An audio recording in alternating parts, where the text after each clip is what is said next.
Fort Mumbai परिसरातील फ्रीमेन्सन या हॉलमध्ये आग लागलेली आहे। घटनास्थळी अग्निशमन दलाच्या 4 गाड्या दाखल झालेल्या आहेत। इमारतीच्या 3ऱ्या मजल्यावरून आग लागल्याचं कळतंय। आगीचं कारण अद्यापही अस्पष्ट आहे।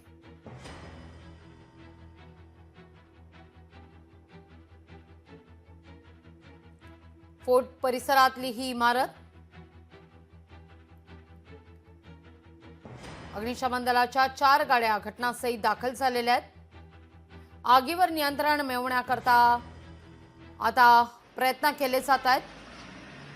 फ्रीमेन्सन हॉल आहे फोर्ट परिसरामध्ये आणि या ठिकाणी आग लागल्याची घटना घडलेली आहे।